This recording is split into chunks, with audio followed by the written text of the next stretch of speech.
কি পাৰ সাগৰ হৰি কৃপা দৃষ্টি চাহিও মোক সহজ বাসন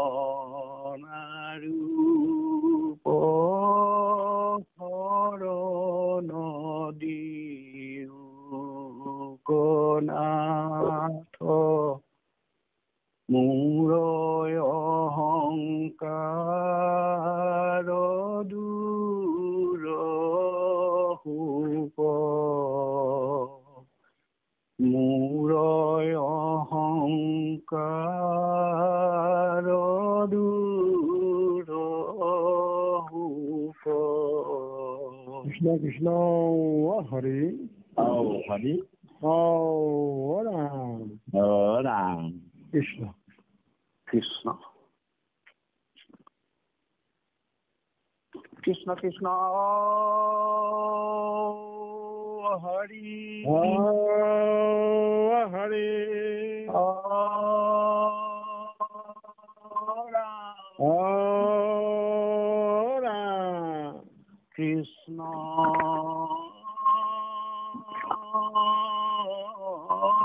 শংকৰ গুৰু হৰি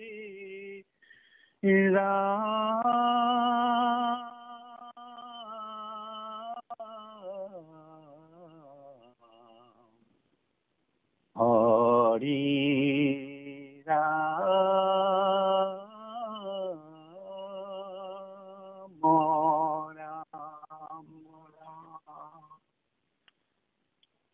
কৃষ্ণ শ্ৰী শ্ৰী কৃষ্ণাই নমো নমঃ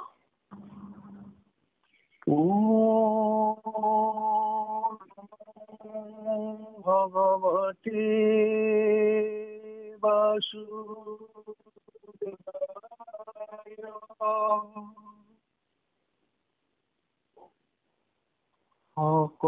সকলে নিগম কল্পতৰু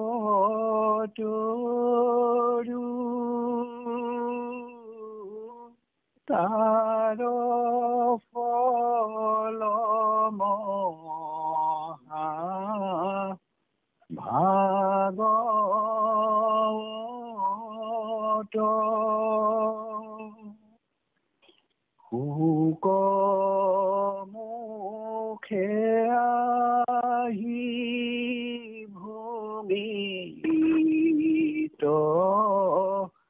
ভৈলা বিদিত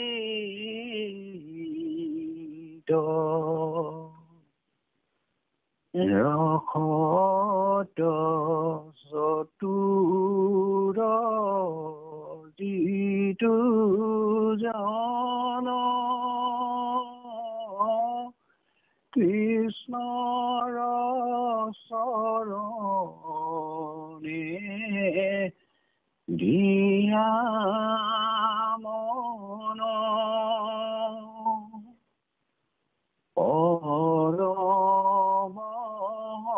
পৰমহন্তুষে পিউক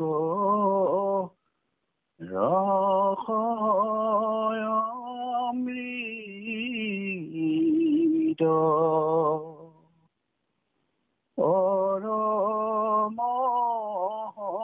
পৰমহন্তুষে পিউক ৰসয়মৃত কৃষ্ণ কৃষ্ণ কৃষ্ণ কৃষ্ণ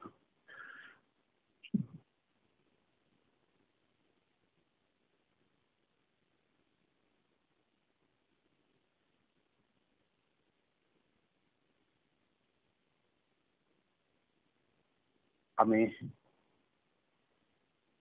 আমাৰ পৰম শ্ৰদ্ধাৰ আজিৰ বিশ্লেষক মহামহন্ত আমাৰ নাজিৰা জিলা শাখাৰে আমি লাহন প্ৰভুজনৰ চৰণত সেৱা জনাইছো প্ৰভু। কৃষ্ণ কৃষ্ণ কৃষ্ণ প্ৰভু, আমি তাতে মাজলৈ ওচৰলৈ সোমাব বিচাৰিছো প্ৰভু। কৃষ্ণ। হয় হয় মহাপ্ৰভু।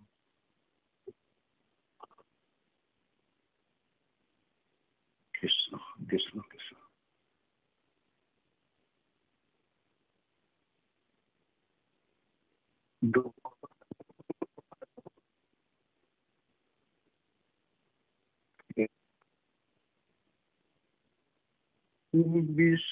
বিশ্বম্ভৰ নাম যদি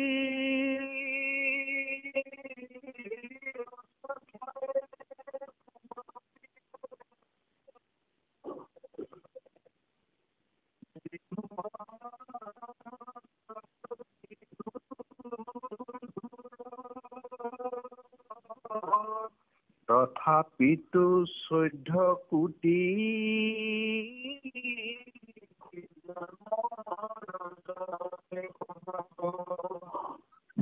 অবা কুসংহাৰে নামে মোৰ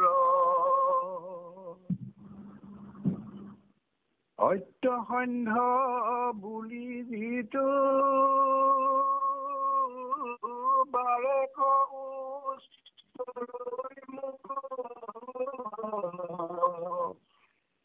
যদি হৈ কৃষ্ণ যদি হৈ দুষ্ট হঠসুৰ তথাপি 15 কোটি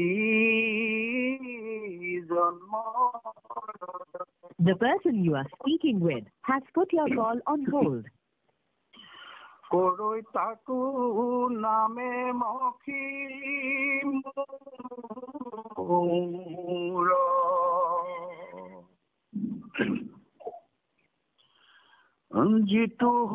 যিটো হুয়া মহাপাপী পাৰি কৃষ্ণ হেৰি হৈ গৈছে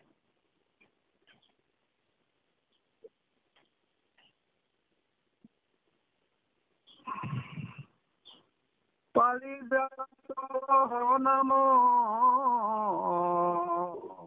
অনিশ্চাত কৰৈ যদি জাপ জানি বাহাৰ তুহাৰ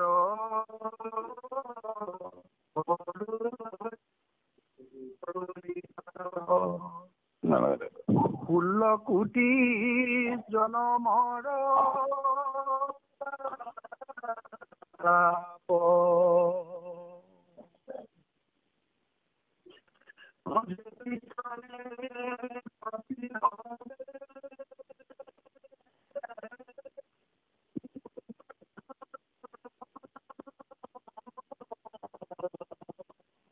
মুখে মাত্ৰ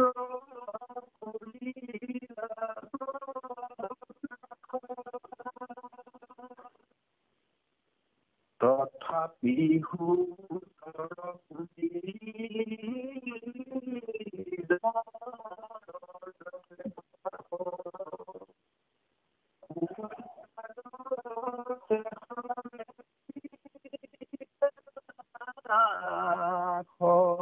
কৃষ্ণ কৃষ্ণ কৃষ্ণ কৃষ্ণ। আমাৰ দুৱাৰ বাৰু আপোনাৰ এই নেটৱৰ্কটো ভালকে পোৱা নাই নি চাওকচোন, অকণমান ইফাল সিফাল কৰি। নেটটো নাই পোৱা ন? হয় হয়, নেটটো মাত্ৰ অকণমান অসুবিধা হৈছে বাৰু। আগবাঢ়ক কৃষ্ণ কৃষ্ণ। মাজে মাজে আহিছে, মাজে মাজে অহা নাই। কৃষ্ণ। নেটটো অকণমান খেলি মেলি কৰে মোৰ ইয়াত। কৃষ্ণ। মোবাইলটো মুখৰ আগত ল'লে আৰু আহিব। মোবাইলটো মুখৰ আগত লওক। কৃষ্ণ কৃষ্ণ। ৰাম যেখনে কমলাকান্ত নাম মূৰ পাপী স্মৰে বুলিলে ক যদি এক মনে The person you are speaking with has put your call. তথাপি 18 কোটি জন্ম ৰজতে ক পাপ হবে নষ্ট হুয়ে তাব ক্ষণে।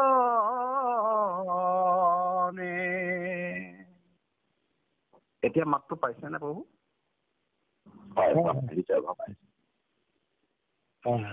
যদ্যপি পাতকি মোক মাধৱ বুলিয়া স্মৰে, অশ্ৰদ্ধায়ে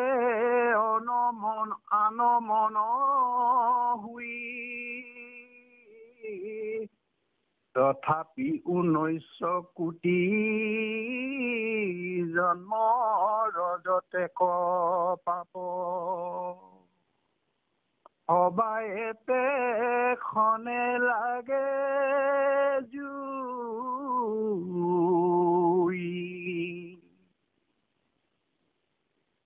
এৰাম চাৰিও বেদৰ হাৰ, নাৰায়ণ নাম মূৰ, পৰম দুৰ্জনে যদি স্মৰ, কুৰি কোটি জনমৰ যতে কপাপৰ তাৰ, মোৰ নামে সমূলি সংহৰে।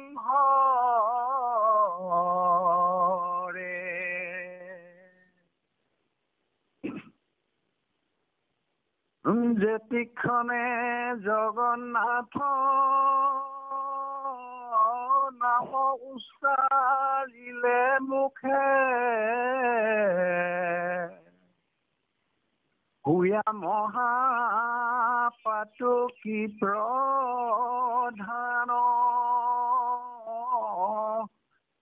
তথাপি 21 কোটি জন্ম ৰজতে পাপ।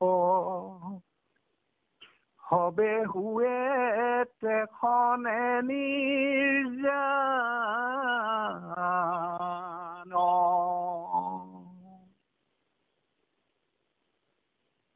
এৰাম পুৰুষোত্তম নাম মূৰ, হুমৰৈ পাতকি হুয়া, যদি কুল ক্ৰিয়া একো নাই, তথাপিতো 22 কোটি জন্ম ৰজতে পাপ। তাৰো হবে ভস্ম হুয়া যায়,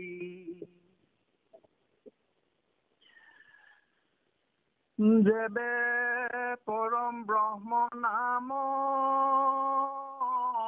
উচ্চাৰিলে মহাপাপী,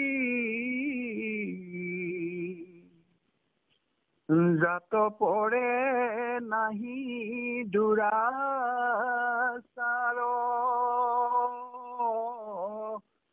তথাপিতো 23 লক্ষ কোটি জনমৰ পাপ। হবে ভস্ম হুয়া যায় তাৰ,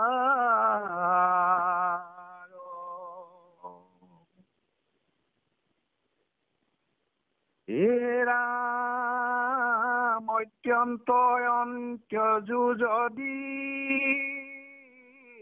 পৰমাত্মা নাম মূৰ,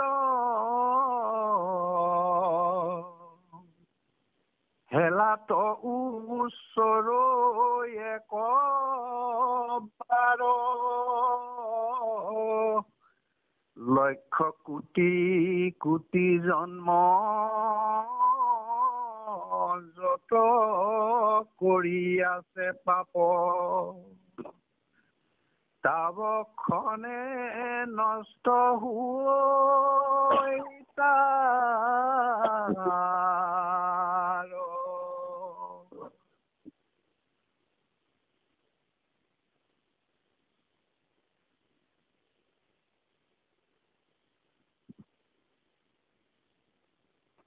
কৃষ্ণ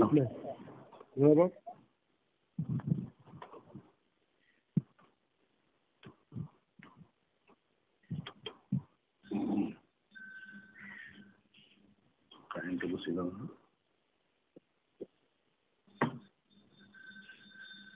কৃষ্ণ দুৰাবাব হয় আহিছো মুহুৰদু গুটি নাম এক হৰি এক ৰাম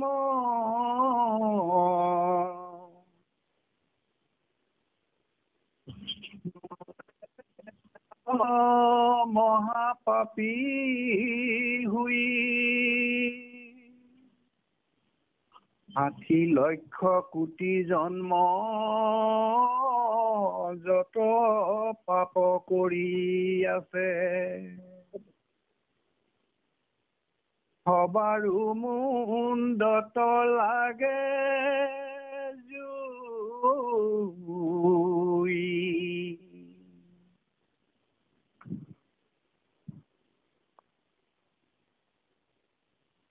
কৃষ্ণ ইতিমধ্যে ছবিখণ্ড শেষ হৈছে মাধৱ কৃষ্ণ শংকৰ গুৰুৰাম কৃষ্ণ কৃষ্ণ হে প্ৰভু হৰি তোমাৰ চৰণ দুইকো প্ৰেম ভাৱে স্মৰণ দুৰ্লভ যথা প্ৰথম চিতৰূপে প্ৰভুংগ সমৰণ দুৰ্লভ সমৰণ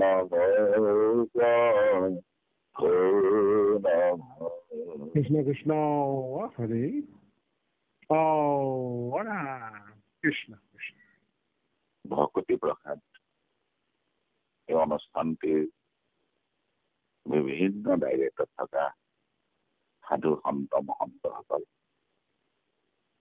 এই অনুষ্ঠানটিৰ যোগেদি এই ব্ৰহ্মপুৰাতে প্ৰভুৰ পৰম নাম শ্ৰৱণ কৰিবৰ কাৰণে সংযোগদাতা বান্ধৱ আই এই সমস্ত এই অনুষ্ঠানটিত উপস্থিত থকা ভিন্নজন ব্যাসাগৰ বিশ্লেষক আচাৰ্য তথা নীৰৱে শ্ৰৱণ কৰি থকা সাধু সন্ত মহন্তসকল আমি ইতিপূৰ্বে জানি আনন্দিত হৈছো শ্ৰীমন্ত শংকৰদেৱ সংঘৰ মাননীয় সম্পাদক ঠাকুৰীয়া বাবু আমাৰ লগত জড়িত হৈ আছে গতিকে বাপজনাকে প্ৰমুখ কৰি শ্ৰীমন্ত শংকৰদেৱ সংঘৰ বিভিন্ন ডাইৰেক্টত থকা সাধু সন্ত মহন্তসকল আমি এই পুৱা বেলাতে সমস্ত চৰণত তীৰ্থ সেৱাভাগ নিবেদন কৰিছো আমাৰ শ্ৰদ্ধেয় কৰুণা দত্ত বাপ আমাৰ দুলাল ফুকন বাপ বৈশ্য বাপ পুনেশ্বৰ বৈশ্য বাপ এই বাপ কেইজনে আজি 3 দিন মানৰ আগত বা যোৱাকালি আমাৰ লগত টেলিফোন যোগে সংযোগ হৈ আজি অনুষ্ঠানটিত সেৱা কৰিবৰ কাৰণে একনিকামান সুযোগ দিছে আৰু মোৰ ইষ্টদেৱৰ গাৰু বৰাই সেৱা কৰিবৰ নামে সেৱা পায় গতিকে এই সেৱা কৰিবৰ কাৰণে সুযোগ প্ৰদান কৰাৰ কাৰণে মই সমস্ত চৰণলৈ পুনৰবাৰ সেৱা নিবেদন কৰিছো আৰু আমাৰ প্ৰতি যি দায়িত্ব আহিছে আমাৰ সাধ্য নাই সামৰ্থ্য নাই তথাপিও আপোনাৰ মহন্তৰ আশীৰ্বাদ লৈ আমাৰ প্ৰতি ন্যস্ত কৰা দায়িত্ব পালনৰ কাৰণে আগবাঢ়িছো হাতৰ গুটি অপৰাধ হ'ব পাৰে অপৰাধ আপোনাৰ হবে নিষ্কৃপাগনে মৰিখন গৈ এতিয়া এয়া হৈছে ভক্তি তত্ত্ব, কাব্য, ভকতি, ভক্তি প্ৰদীপ। ভক্তি প্ৰদীপ শাস্ত্ৰখনৰ ইতিপূৰ্বে ভালেকেইজন বিশ্লেষকে নিশ্চয় বিশ্লেষণ কৰিছে। ইয়াৰ ওপৰত গ্ৰন্থখনৰ সন্দৰ্ভত নিশ্চয় প্ৰকাশ কৰিছে। তথাপিও আমাৰ অনুভৱেৰে আমি ক'ব খুজিছো, যেতিয়া যুধিষ্ঠিৰৰ ৰাজকীয় যজ্ঞ আৰম্ভ কৰিছিল, তালৈ অগ্নিয়াৰ নাৰদৰ প্ৰৱেশ ঘটিছিল ভিন্ন বৃদ্ধ অন্তমুনিসকলৰ মাজত। এই অগ্নিয়াৰ আৰু নাৰদৰ যিখিনি কথা, সেই কথাখিনি শ্ৰৱণান্তত অৰ্জুনৰ মনলৈ যিখিনি সংশয় আহিছিল, সেই ৰাজকীয় যজ্ঞস্থলীত উপস্থিত থকা দৈৱকীনন্দন কৃষ্ণক সেই সংশয় নিবাৰণৰ কাৰণে প্ৰশ্ন উত্থাপন কৰিছিল, যাৰ ফলশ্ৰুতিত এই ভকতি প্ৰদীপ এই গ্ৰন্থভাগ আমি পাবলৈ সক্ষম। এয়া কৃষ্ণ অৰ্জুনৰ যি সংবাদ, এই সংবাদখিনিৰ প্ৰকৃতপক্ষে ভক্তি প্ৰদীপৰ মূল উৎস। আমাৰ গুৰুজনে সেইখিনিকে অতি সুন্দৰকৈ ভাৱানুবাদ কৰিছে। আমি প্ৰায় নথৈ আনন্দিত হৈছো। বিশেষকৈ এই গ্ৰন্থখনৰ এটা পৌৰাণিক কাহিনী ইয়াৰ লগত সংলগ্ন কৰিছে। সুশীল বামন আৰু চন্দালেদি এই কথাখিনি ইতিপূৰ্বে ওলাই গৈছে, মই পুনৰাবৃত্তি কৰিব খোজা নাই। কিন্তু তাতেই মহানামৰ যি মহিমাৰ কথাটো বৰ্তমান প্ৰাৰম্ভিকতেই বেকত আছে। এতিয়া এই নাম মহিমাৰ এক কীৰ্তন হৈ আছে। আমাৰ পৰম শ্ৰদ্ধেয় প্ৰফুল্ল বৰাবাক আমাৰ জিলাহাৰী বাপে খুব সুন্দৰকে পাঠ কৰিছে। কৈছে বাপৰ মাজে মাজে নেটৱৰ্কে অকণমান আমনি কৰিছে, বাৰু যে কি নহওক আমি এইখনতে বৰাবাকলৈ সেৱা জনাইছো। এতিয়া কৃষ্ণ এই ভক্তি আচলতে আমি এই যেতিয়া প্ৰথমবাৰ এই গ্ৰন্থখন অধ্যয়ন কৰিছিলো, তেতিয়াই আমাৰ মনলৈ অৰ্জুনৰ সংশয় অহাৰ দৰে আমাৰ মনলৈ সংশয় আহিছিল যে নামৰ কি নামৰ কি মহিমা। ইয়াত এতিয়া দত্তপাতে দিগম্বৰ নামৰ পৰা গৈ গৈ গৈ গৈ এক হৰি এক ৰাম, ৰাম আৰু হৰি নামৰ মহিমা কি, এই গোটেইখিনি কথা পাঠ কৰিলে বা ইয়াৰ পূৰ্বেও অন্যান্য কিছুমান নামৰ শক্তি কিমান মহিমা কিমান এইখিনি প্ৰকাশ কৰিলে। আমাৰ মনলৈ সংশয় আহিছিল যে ভগৱন্তৰ প্ৰত্যেকজনৰ নামৰ শক্তি যদি পৃথক পৃথক হয়, ইয়াতো পৃথকে দেখুৱাইছে। এতিয়া বিজম্ভৰ ভগৱন্তৰ এটা নাম, এই বিজম্ভৰ নাম উচ্চাৰণ কৰিলে তাকো আৰু এটা কৈছে, এটা হৈছে শ্ৰদ্ধা, আনটো হৈছে অশ্ৰদ্ধা। এতিয়া সেইকাৰণে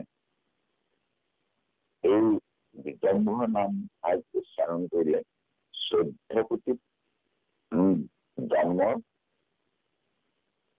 পাপ নাশ হয় বুলি কৈছে। আনহাতে গৈ গৈ গৈ গৈ একান্তৰত এক হৰি এক ৰাম, অৰ্থাৎ হৰি বা ৰাম, এই নামকেইটা উচ্চাৰণ কৰিলে 60 লক্ষ কোটি পাপ জন্মৰ পাপ নাশ হয় বুলি কৈছে। গতিকে হৰি ৰাম বিজম্ভ এই নামকেইটা ভগৱন্তৰে নাম। এতিয়া ভগৱন্তৰ নামৰ শক্তি তেতিয়াহ'লে পাৰ্থক্য আছে নেকি? এই কথাটোৱে আমাৰ মনলৈও সংশয় আহিছে।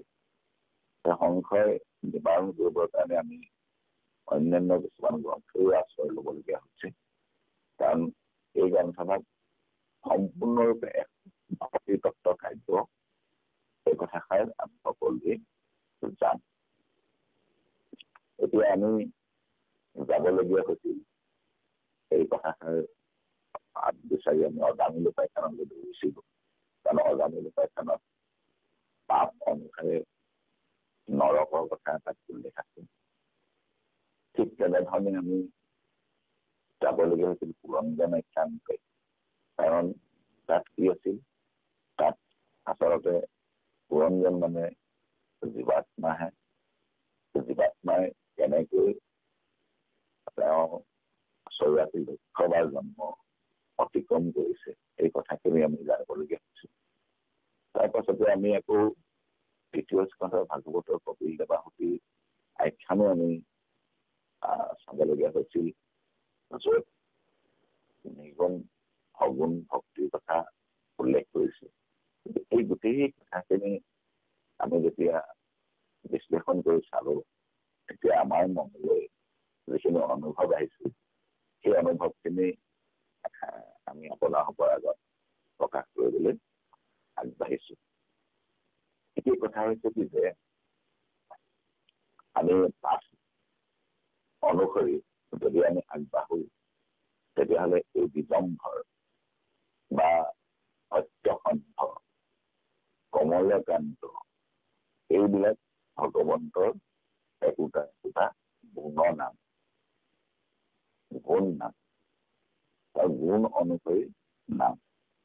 যি গুণ তেওঁৰ গাত আছে সেই গুণ অনুসৰি তেওঁৰ একোটা একোটা নাম। এতিয়া বিশ্বম্ভৰ, বিশ্বম্ভৰ মানে বিশ্বৰ যিটো ভৰ তেওঁ বাহন বহন কৰি আছে, যাৰ কাৰণে তেওঁৰ এক নাম বিশ্বম্ভৰ। কমলাকান্ত, এতিয়া কমলা কাৰ নাম? উমা নাম, যাৰ প্ৰতি তেওঁ কমলাপতি বা কমলা কান্ত। ঠিক তেনেধৰণে নাৰায়ণ, এই কথাখিনি ইতিপূৰ্বে আমি কম বেছি পৰিমাণে সকলোৱেই জানো। সেইকাৰণে মই সেই কথাখিনিলৈ নগৈ ইয়াৰ যিটো তত্ত্ব, কাৰণ অৰ্জুনকো গীতাৰে দি দৈৱকী নন্দন কৃষ্ণই সুস্পষ্ট কৰি মাধৱে অহন্ত অৰ্জুনক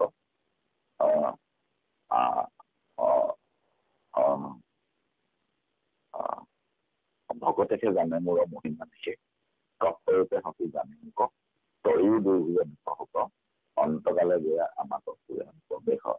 কাৰণ ভগৱন্তই আমাক জ্ঞান দিবৰ কাৰণে,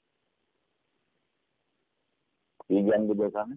পৰম দুৰ্বুদ্ধ আত্মতত্ব জ্ঞান দিবৰ কাৰণে। যে পৰম দুৰ্বুদ্ধ আত্মতত্ব, তাৰ জ্ঞানৰ অৰ্থে পৰিগত লীলা অৱতাৰৰ ধৰা নিদি সময়। এই জ্ঞান দিবৰ কাৰণে তেওঁ লীলা অৱতাৰবোৰ ধাৰণ কৰিছে। কেলে? তাহাত পৰম দুৰ্বুদ্ধ আত্মতত্ব তাৰ জ্ঞানৰ অৰ্থে পৰিগত লীলা অৱতাৰৰ ধৰা সময়।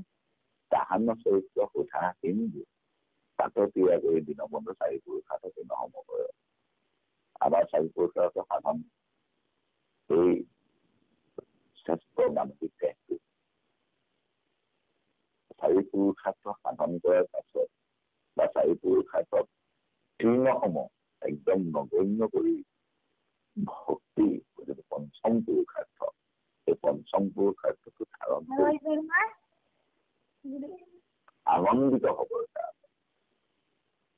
আনন্দিত হ'বৰ কাৰণে পঞ্চম পুৰুষাৰ্থ ভক্তি, এইটো ধাৰণ কৰি আনন্দিত জ্ঞান দিবগৈ লাগিব। কোনে কি জ্ঞান দিব লাগিব? যে যিটো পৰম দুৰ্বুদ্ধ আত্মতত্ব, তাক জ্ঞান দিবৰ কাৰণে ভগৱন্তই নিজেই আহি ধৰা নামি আহিছে। মৎস্যকূৰ মনোৰসিংহ এনেকৈ আহি একান্তৰত শ্ৰীৰাম দৈৱকী নন্দন কৃষ্ণৰ পুনৰ আহিছে। আহি কি কৈছে? লীলা কৰিছে। এই লীলা চৰিত্ৰবোৰৰ অন্তৰালত অন্তৰ্নিহিত হৈ থকা যিটো ভক্ত, সেয়া এতিয়া অৰ্জুনৰ লগত দৈৱকী নন্দন কৃষ্ণই কৰা লীলা। এই লীলা লীলাৰ মাধ্যমেদি অৰ্জুনক দেৱকীনন্দন কৃষ্ণই পৰম দুৰ্বুদ্ধ আত্মতত্বৰ জ্ঞান দিব খুজিছে। সেয়া এই ভক্তি তত্ত্ব কাব্যত গুৰুজনে সন্নিৱিষ্ট কৰিছে। গতিকে আমি তত্ত্বটো উপলব্ধি কৰিব লাগিব লীলাৰ মাধ্যমেদি। এই লীলাবিলাক আচলতে সেইকাৰণে ভগৱন্তই আমাক কৰি থৈ গৈছে। আমি লীলাখিনি বিশ্লেষণ কৰিব লাগিব। বিশ্লেষণ কৰি তাৰ অন্তৰ্নিহিত থকা তত্ত্বটো উপলব্ধি কৰিব লাগিব। সেইকাৰণে আমি যদি বিচাৰি কৰি চাওঁ ভকতি কেইবিধ? ভকতি দুবিধ। এবিধ হৈছে সগুণ ভক্তি, আনবিধ হৈছে নিগুণ ভক্তি। সগুণ ভক্তি 81বিধ, এয়া আমি পাই আহিছো। নিগুণ ভক্তি কেৱল মাত্ৰ এবিধ, এয়া হৈছে অনন্য শৰণ। এতিয়া এই 81বিধ ভক্তি কেনেকৈ হৈছে এয়া আমি জানো। শ্ৰৱণ কীৰ্তন অৰ্চন বন্দন এই যে 9বিধ ভক্তি আছে, এই 9বিধ ভক্তি একো মানুহবিলাকে বা ভকতসকলে কিছু লোকে তমগুণত থাকি, কিছু লোকে ৰজগুণত থাকি, কিছু লোকে সত্যগুণত থাকি এই ভক্তি কৰে। এতিয়া তমগুণত থাকি ভক্তি কৰা সকলে তমগুণী ভক্তিসকলৰ আকৌ 3 ভাগ আছে। যেনেকৈ অধম তমগুণী, মধ্যম তমগুণী, উত্তম তমগুণী। ৰজগুণী ঠিক তেনেকৈ অধম ৰজগুণী, মধ্যম ৰজগুণী, উত্তম ৰজগুণী। হতগুণী ঠিক তেনেকৈ অধম হতগুণী, মধ্যম হতগুণী আৰু উত্তম হতগুণী। গতিকে এই 3 গুণ 9 প্ৰকাৰে ভক্তি কৰা 9 গুণ 81 ভক্তি দিয়া হৈছে আমাৰ সগুণ ভক্তি। এতিয়া তামসিক ভক্তি, তমগুণী ভক্তি।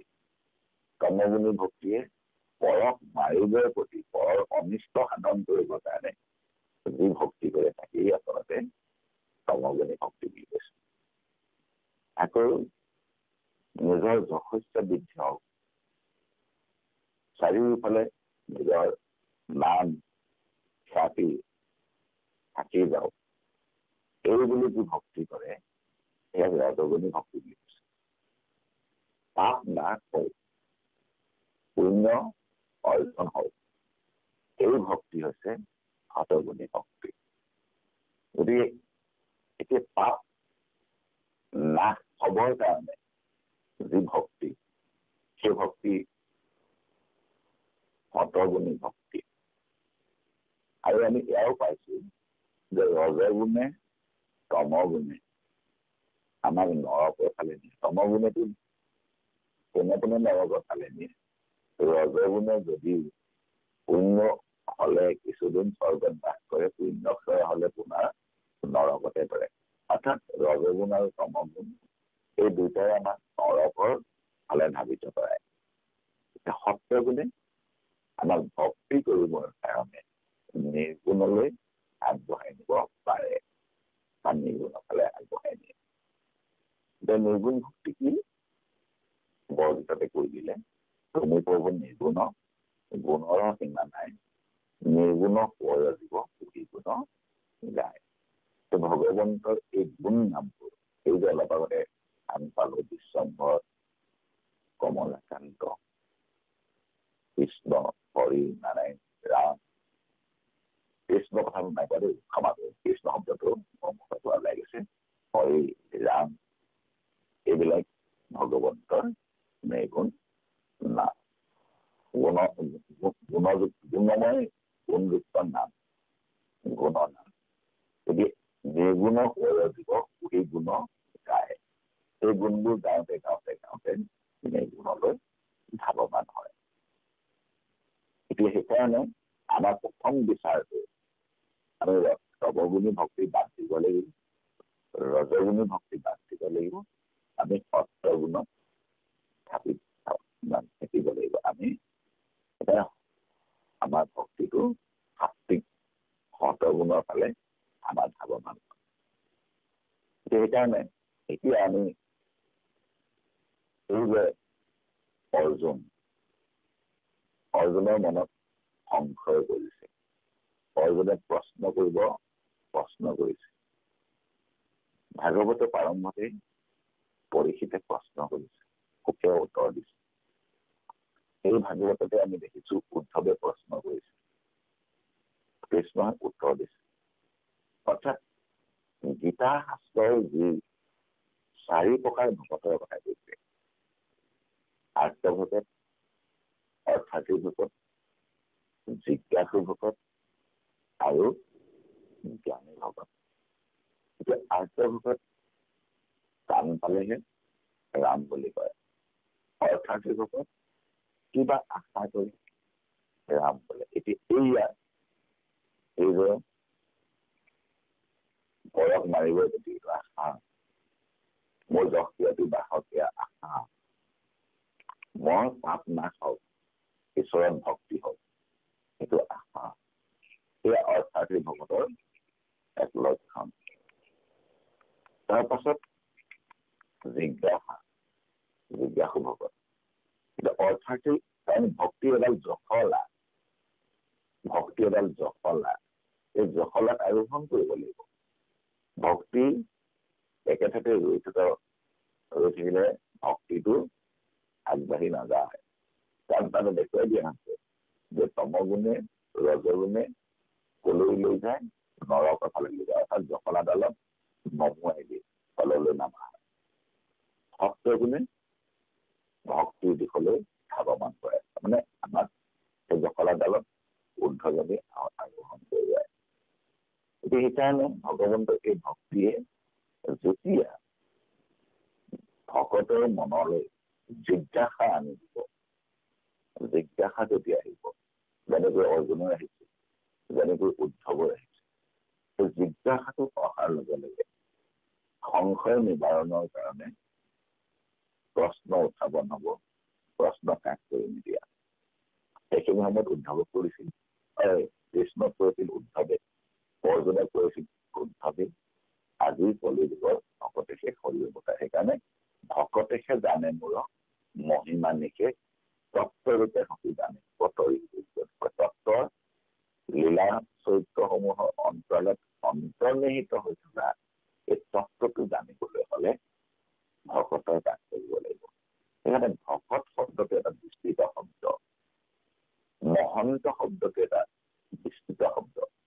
সেইকাৰণে আমাৰ মহাপুৰুষেও মানে কলম তুলি পালে বৰগীতৰ জুইটিতে নাথাকে, পৰিণামৰ ৰত্ন মহন্ত দোকানী ৰাখে কৰি মহাযত্ন। এতিয়া মহন্ত দোকানীজনৰ বিশ্লেষণো তাত দিছে, মানে সংজ্ঞা দিছে। কেনেকৈ কৃষ্ণপদে মাত্ৰ সেৱা কৰে, সমস্ত কামনা পৰিহৰে, বেদ ব্যৱহাৰ কদাচিতো নলংঘ হয়। কৃষ্ণপদ সেৱা সুকমনে কৰে অনুভৱ সৰ্বক্ষণে, ইহাকেহে মহন্ত বুলিয়া জানা নিশ্চয়। এতিয়া ভকতজনৰ কথা উল্লেখ কৰি থাকিব। শব্দে ভকতৰ ভয় বিমোচন, ভজনৰ ভক্তি তত্ত্ব সুৱন্ত যোগান। শব্দে কৃষ্ণ ভজি পবিত্ৰ পৱন, আত্মাভিমান সমস্ততে হম। শব্দে চৰণ প্ৰায় চৰণ। ইমান সুন্দৰকে আমাক এই ভকতজনৰ সংজ্ঞা, মহন্তজনৰ সংজ্ঞা দিছে। গতিকে সেইজন মহন্ত, সেইজন ভকতৰ কি বুলি কৈছে, কলিযুগে ভকতেহে শৰীৰ অৱতাৰ। সেইজন ভকত ভগৱন্তৰ অৱতাৰ ৰূপে অৱতৰণ কৰিছে ধৰা ধামত কলিযুগত। গতিকে সেইজন ভকতৰ লগতহে এই গুহ তত্ত্ববোৰ, যিবোৰ ভগৱন্তৰ লীলা কৰি এই তত্ত্ববোৰ দি থৈ সেইজন ভকতৰ কাষতে সেই তত্ত্ববোৰ বিচাৰি পোৱা যাব। গতিকে সেইকাৰণে এতিয়া এইটো যে পাপ নাশ হয়, ঈশ্বৰৰ ভক্তি হওক, ইমানখিনিলৈকে আমাৰ অৰ্জুনৰ মনলৈ যিখিনি প্ৰশ্ন আহিছিল, সেই প্ৰশ্নখিনি সমাধান দিছে। কাৰণ ভগৱন্ত সবাহটো সমান, নাগন্তা জনপতি ৰাম। কাৰণ অৰ্জুনে আমি ইয়াৰ আগতে পাই আহিছো গীতা শাস্ত্ৰৰ মাধ্যমেদি 18 অধ্যায় গীতা শাস্ত্ৰখনক আৰম্ভণিৰ পৰা যেতিয়া তেওঁৰ মনলৈ বিষাদ আহিল, বিষাদ যুগ, তাৰপাছতে সাংখ্য যুগ, সাংখ্য কি, জ্ঞান কি, কৰ্ম কি, ভক্তি কি, এই গোটেইখিনি অৰ্জুনৰ মনলৈ অহা যিখিনি সংশয়, সেই সংশয়খিনি যেনেকৈ অৰ্জুনে বিচাৰিছে তেনেকৈ অৰ্জুনক দৈৱকী নন্দন কৃষ্ণই কৈ দিছে। কৈ যাওঁতে যাওঁতে যাওঁতে যাওঁতে এটা সময় আহিল অৰ্জুনক কলে, হেৰা অৰ্জুন, মই তোমাৰ সকলোবোৰ প্ৰশ্নৰ সমাধান দিলো। এতিয়া তোমাৰ ইচ্ছামতে তুমি যেনেধৰণে বিচাৰিছা তুমি তাকেই কৰা। এই কথাষাৰ কোৱাৰ পাছত অৰ্জুনৰ মনলৈ আকৌ সংশয় আহি তেওঁ বিভ্ৰান্তি সৃষ্টি হ'ল। কেতিয়াবা তুমি কৈছা জ্ঞান শ্ৰেষ্ঠ, কেতিয়াবা কৈছা তুমি ভক্তি শ্ৰেষ্ঠ, কেতিয়াবা কৰ্ম শ্ৰেষ্ঠ, এতিয়া মই কোনটো পালন কৰিম? নাই, অৰ্জুনে আকৌ কৃষ্ণৰ ওচৰত আত্মসমৰ্পণ কৰিছে যে মই এতিয়া ঠাৱৰ কৰিব পৰা নাই, মই কোনটো কৰা উচিত। ইমানখিনি সংশয় নিবাৰণ কৰাৰ পাছতো অৰ্জুনৰ শেষান্তৰত তেওঁ কি কৰিব লাগে সেইটো তেওঁ মানে ঠাৱৰ কৰিব পৰা নাই। শেষান্তৰত ভগৱন্তৰ চৰণত তেওঁ আকৌ আত্মসমৰ্পণ কৰিছে। আত্মসমৰ্পণ কৰোঁতে ভগৱন্তে তেওঁ কি কলে যে এতিয়ালৈকে তোমাক যিমানবোৰ কথা কলো সেই সকলোবোৰ কথা বাদ দিয়া, সকলোবোৰ পাহৰি যোৱা। এতিয়া মই যিটো কথা কম সেইটোহে তোমাৰ আগত কম। সেইটোকে আমাৰ মহাপুৰুষ মাধৱদেৱৰ ঘোষাত আমি গাঁও সদায় মহাপংগৰ মাজে অৰ্জুনৰ মগন ভূঞা দেখি কৃপাৰে ঈশ্বৰে তত্ত্ব কৰি, এই কৃপাৰে ঈশ্বৰে তত্ত্ব কৰি উদ্ধাৰিলা নিজৰ ভকতক। আগৰবোৰ অৰ্জুনৰ মনত থকা সংশয়, এই সংশয়বোৰ পৰিস্থিতি পৰিৱেশ অনুসৰি তেওঁৰ আগত বেকত কৰিছিল।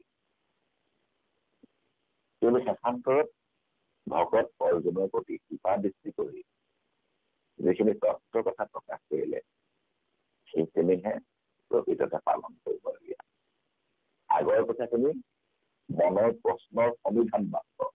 ঠিক অনুৰূপ এই ভক্তিতত্ত্ব কাব্যটো এতিয়ালৈকে যিখিনি কথা ইয়াত প্ৰকাশ পাই আছে সেই কথাখিনি অৰ্জুনৰ মনলৈ অহা সংশয়, সেইকাৰণে প্ৰাসংগিক কৰ্মে এই সংশয়খিনি নিবাৰণ কৰিবলৈ যাওঁতে অৰ্জুনে প্ৰশ্ন কৰিছিল যে কি এক নামৰ যি মহিমা আছে সেই মহিমাৰ কথা কোৱাচোন বুলি অৰ্জুনে যেতিয়া প্ৰশ্ন কৰিছে তেতিয়া এই এক নামৰ প্ৰশ্নৰ সমিধান প্ৰাসংগিক ক্ৰমে অৰ্জুনক দি আছে। সেইকাৰণে এই 1 কোটি পাপৰ পৰা আৰম্ভ কৰি আহি 60 লক্ষ কোটি পাপলৈকে যিখিনি নামৰ শক্তি, এই শক্তিখিনি এতিয়ালৈকে আমাৰ পাঠ হৈছে। গতিকে বাপসকল আইসকল এইখিনি আমি ভাবিলে নহব যে মই বিশ্বম্ভৰ নামটো কিয় লওঁ, মই হৰিণ বুলি লওঁ, ৰাম বুলি লওঁ। কাৰণ বিশ্বম্ভৰ নামটো ললে ইয়াত আমাক দেখুৱাই গৈছিলে যে বিশ্বম্ভৰ নাম যদি লওঁ কৃষ্ণ সাধু সমস্ত মোৰ মানে কালি ভক্তি তত্ত্ব মানে ভাগ গ্ৰন্থ বিচাৰি দেলা তাত সেইকাৰণে সেই অনলাইন তাতে উলিয়াই লৈছিলো।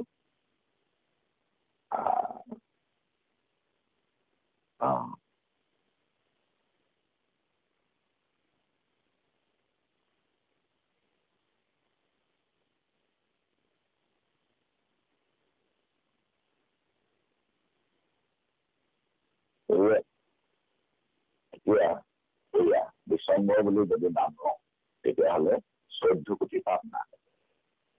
গতিকে 14 কোটি পাপহে নাশ হ'ব।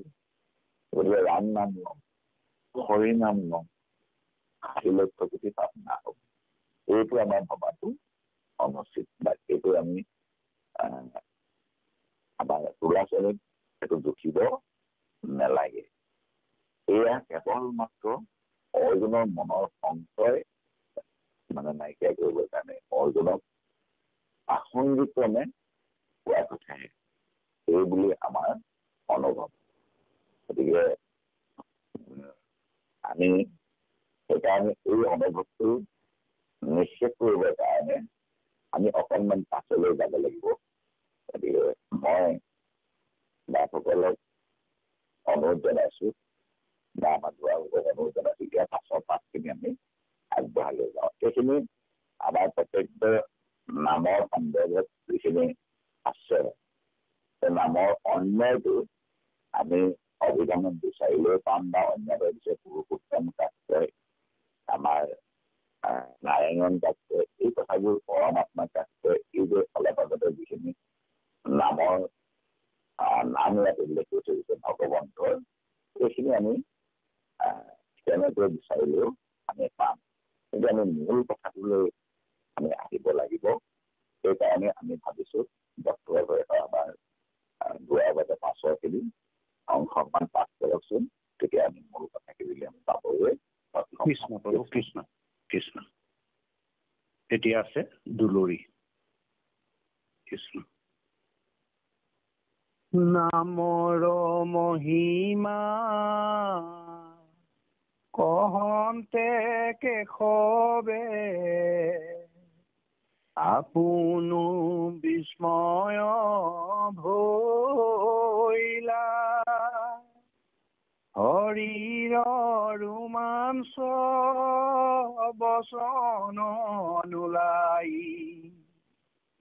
নিচুকি তম্ভিয়া ৰৈলা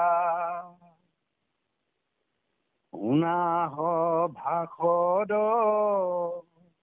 সদায় ঈশ্বৰ কৃষ্ণৰ মুখৰ কথা চাৰিও বেদৰ ইহে সাৰ উত্তৰ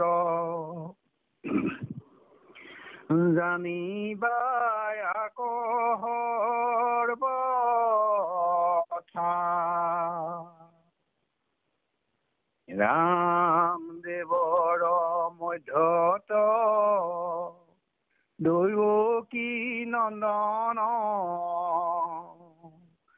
ধৰ্মৰ মধ্যত নাম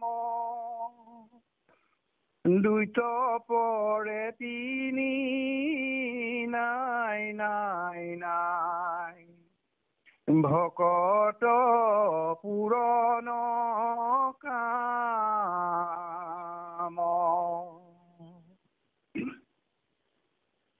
জানিয়া কৃষ্ণৰ চিন্তি চৰণ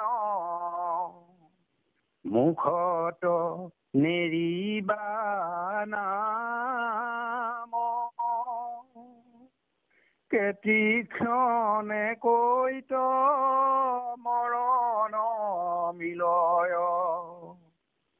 ডাকি বোলা নাম ৰাম। কৃষ্ণ মাধৱ কৃষ্ণ মাধৱ।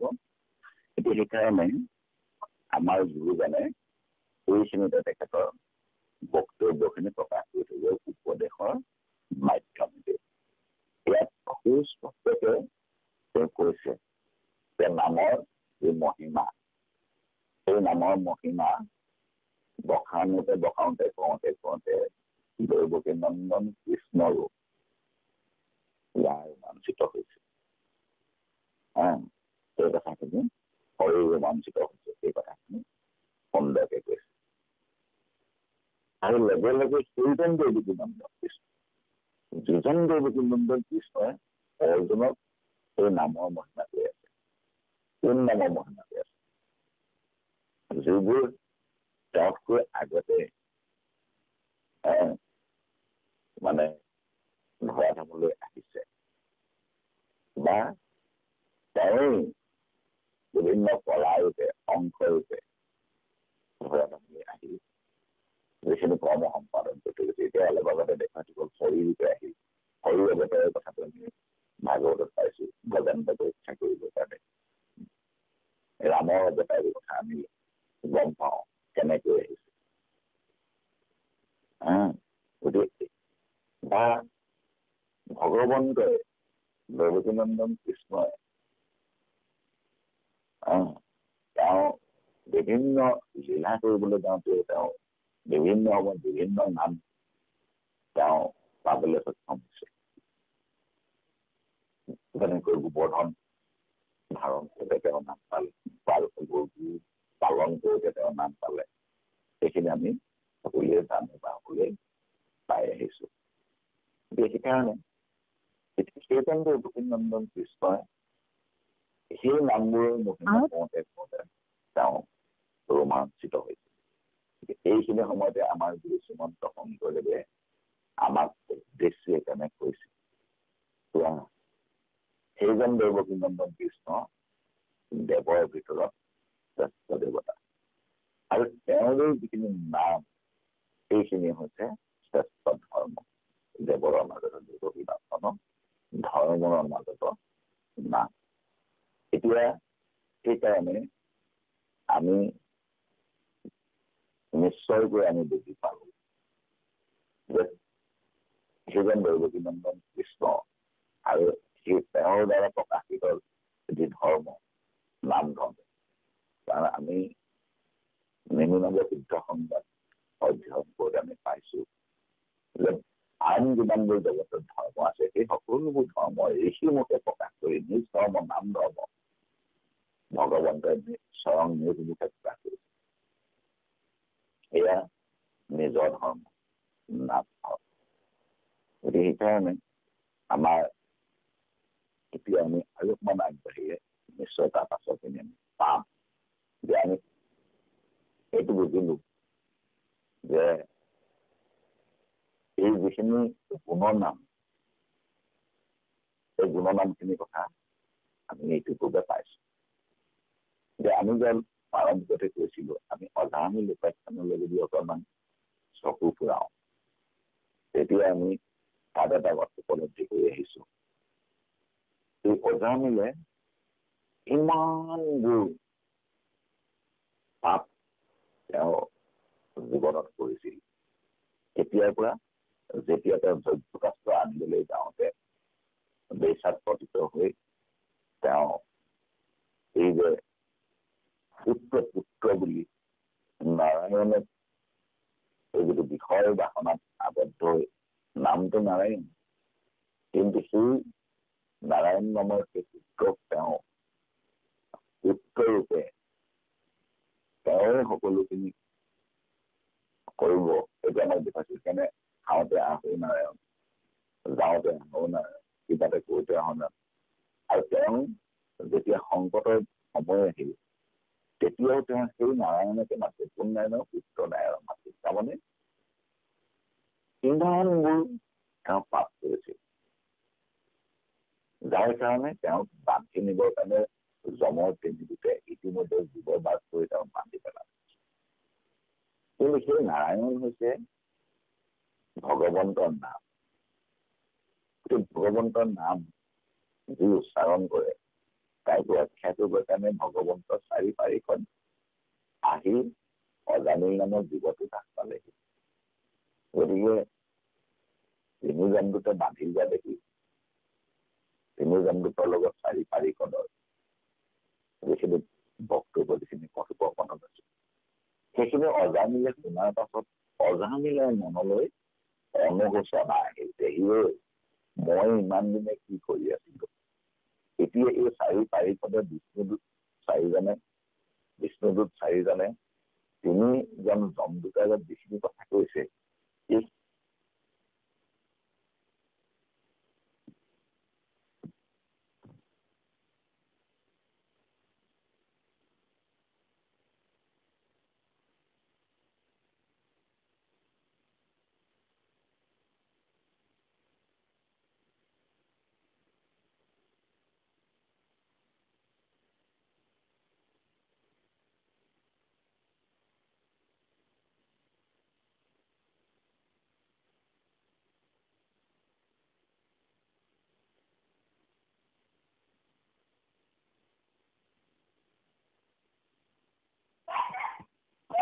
কৃষ্ণ কৰুণাগুৰু কৃষ্ণ হয় কৃষ্ণ কৃষ্ণ কৃষ্ণ সভাপতি বাবু সভাপতি বাবু কৃষ্ণ মাধৱ সভাপতি বাবু সভাপতি ঈশ্বৰ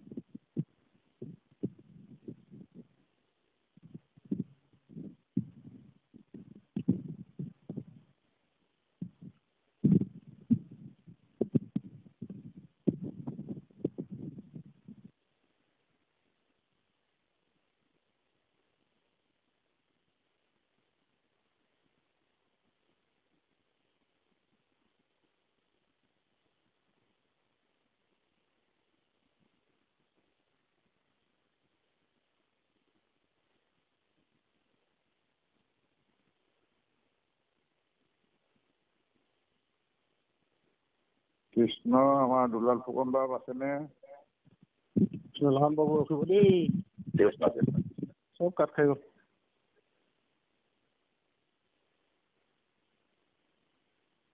গন্ধগোধ গম পালেনে শইকীয়া বাবু কৃষ্ণ কৃষ্ণ কৃষ্ণ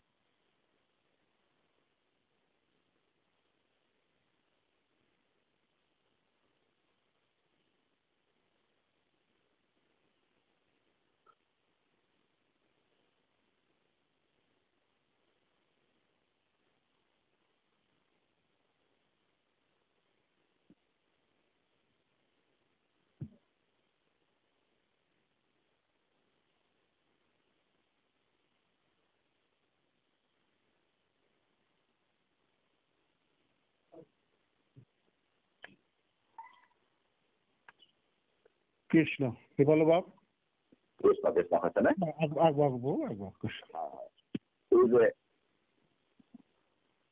অজানিলে মনলৈ চনা আহে আচলতে অজানিলে তাৰ পাছত আৰু তেওঁ আকৌ পাপ নকৰি সেইকাৰণে অজানিলে উপাখ্যানত এটা খুব সুন্দৰ এটা কথা আছে যে পুনৰ দুনাই পাপ অজানিলে নিসিংহি আকৌ দুনাই পাপ আৰু অজানিলে কৰা নাই গতিকে পাপৰ অৰ্থে পাপ নাশ হওক বুলি আচলতে এয়া ভক্তিটো সাত্বিক ভক্তিহে নিৰ্গুণলৈ ভক্তে কেতিয়াও পাপ নাশ কৰিবৰ কাৰণে ভক্তি আচলতে নকৰে সেইকাৰণে ইয়াৰ পাছত আমি যেতিয়া দেখিম বা আমি অজানি লোকাক্ষণৰ পৰা এই কথাটো উপলব্ধি কৰিলো যে গুণাই আৰু পাপ আমাৰ বহু সময়ত এনেকুৱাবোৰ চিন্তা মনলৈ আহে ভাগৱত তাৎপৰ্যত এই নামৰ সূতা এখন খনিকতে দেখি কৰে চন্ন গতিকেলৈ পাপনো কি ডাঙৰ কথা দাম লৈ দিম পাপ নাশ হ'ব দাম লৈ দিম পাপ নাশ হ'ব পাপো কৰিম নাম ল'ম এই মনোভাৱটো আমি পৰিহাৰ কৰিব লাগিবই বা ভকতে নাৰাখে এই মনোভাৱ ভকতৰ নাথাকে আৰু এইকাৰণেই নাথাকে কাৰণ ভকতে এই অজানিলৰ এই উপাখ্যানটোৰ যিটো বৃহৎ তত্ত্বকে সেইটো উপলব্ধি কৰে অজানি উপাখ্যানৰ বৃহৎ তত্ত্বটো হ'ল পূৰ্বতে তেওঁৰ নৈষ্ঠিক ব্ৰাহ্মণ আছিল এতিয়া আমি আমাৰ জীৱাত্মাটো পূৰ্বতে ভগৱন্ততে আদি শুদ্ধ জগত শুদ্ধ পৰিধান ধৰ্ম ধাৰণ কৰি আছিলো আমি পৰৱৰ্তী সময়ত আমি যেতিয়া ধৰাধামলৈ আহিলো ধৰাধামৰ এই বিনন্দীয়া ভোগৰ এই পৃথিৱীখন দেখিলো ইয়াৰোপৰি আমাৰ ইন্দ্ৰিয়সমূহৰ অধিষ্ঠাতা যিসকল দেৱতা ৰাজসিক আমাৰ এই শৰীৰটো আমি জানো কামৰ গুণৰ পৰা আমাৰ সৃষ্টি হ'ল তৃতীয় পদৰ মৰুদ্ভূম ৰূপৰ গন্ধস্পৰ্শ শব্দ ৰজগুণত সৃষ্টি হ'ল দহোটা ইন্দ্ৰিয় সত্যগুণত এই দহোটা ইন্দ্ৰিয়ত আমাৰ অধিষ্ঠাতা দেৱতাসকল আছে দেৱতাসকলৰ চৰিত্ৰটো আমি ভাগৱতৰ তৃতীয় স্কন্ধৰ পৰা সকলোতে আমি দেখি আহিছো অমৃত মন্থনলৈকে গোটেইখিনি দেখি এইটো দেৱতাসকলৰ চৰিত্ৰটো সৰ্বখনতে তেওঁলোকে ভোগৰ লিপ্সা কৰে। ভোগত মতলীয়া হৈ থাকোঁতে ঈশ্বৰক চিন্তা কৰিবলৈ পাহৰি যায়। ঠিক তেনেধৰণে আমাৰ শৰীৰতো এই 10টা ইন্দ্ৰিয় 10জন দেৱতা বহি থকাৰ কাৰণে আমাৰ ইন্দ্ৰিয়সমূহৰ লক্ষ্য কেৱল মাত্ৰ ভোগৰ প্ৰতি আকৰ্ষিত হয়। গতিকে ভগৱন্তক চিন্তা অবিহনে, ভগৱন্তৰ চিন্তনৰ অবিহনে এই বিষয় ভোগৰ পৰা বৈৰাগ্যলৈ অনাটো সম্ভৱ নহয়। যাৰ কাৰণে আমাক সুন্দৰকৈ এইবোৰ গজেন্দ্ৰ উপাখ্যানত আমাক দেখুৱাই দিছে যে শৰীৰ চৰণত যেতিয়া শৰণ ল'লে, মন গজেন্দ্ৰই যেতিয়া যুগত শান্ত হৈ তেওঁ যেতিয়া শৰীৰত শৰণ ল'লে, তেওঁ মুক্তি পালে। ক'ৰ পৰা মুক্তি পাম? আমি যেতিয়া ঈশ্বৰৰ চৰণত আত্মসমৰ্পণ কৰিম, তেতিয়া আমাৰ এই ভোগী দেৱতাসকল যিসকলে আমাৰ ইন্দ্ৰিয়ত অধিষ্ঠান কৰি আছে, ইন্দ্ৰিয়সমূহত অধিষ্ঠান কৰি আছে, গতিকে এই ইন্দ্ৰিয়সমূহে তেতিয়া সেই ভোগৰ পৰিৱৰ্তে পৰম যিটো তৃপ্তি, দান ধৰ্মৰ যিটো তৃপ্তি, সেইটো পাবলৈ সক্ষম হোৱাৰ লগে লগে ভোগৰ প্ৰতি বিষয়ৰ প্ৰতি বৈৰাগ্য ভাৱটো দেহে আহিব। গতিকে সেইকাৰণে পাপ নাশ হওক বুলি যদি আমি ভক্তি কৰি থাকো, তেতিয়াহ'লে আমাৰ পুনৰ্ভক্তি পুখুৰীটোৰ দৰে হ'ব। যেনেকৈ নাম ল'লে পুখুৰীটোলৈ পুনৰ্ভক্তি পুখুৰীটোলৈ চকৰা এটা দলিয়াই দিলে পানীখিনি আঁতৰি যাব, পানীৰ ঢৌৱে পানীখিনি আঁতৰাই লৈ যাব। কিন্তু খনেকৰ পাছতে সাঁতুৰি পুনিয়ে পুখুৰীটো দৰি পেলাব।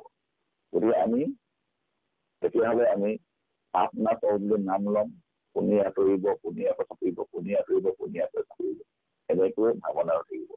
কিন্তু যিখিনি হওক বাৰু, এই ভাৱনাযুক্ত হৈ নাম ল'লেও আমাৰ মনলৈ যদি জিজ্ঞাসাটো আহে, অৰ্জুনৰ যেনেকৈ জিজ্ঞাসা আহিছে, আমাৰ মনলৈ যদি প্ৰশ্নৰ উদয় হয়, তেতিয়াহ'লে সেই প্ৰশ্নৰ সমাধান লৈ অৰ্জুনে যেনেকৈ উত্তৰণ ঘটাইছে, উদ্ধৱে যেনেকৈ The person you are speaking with has put your call on hold. Please stay on the line. ঘটিব। গতিকে সেইকাৰণে এই মাজতে দৈৱকী নন্দন কৃষ্ণ যে শ্ৰেষ্ঠ তেওঁৰ নিজ মুখে প্ৰকাশ কৰা তেওঁৰ নাম যে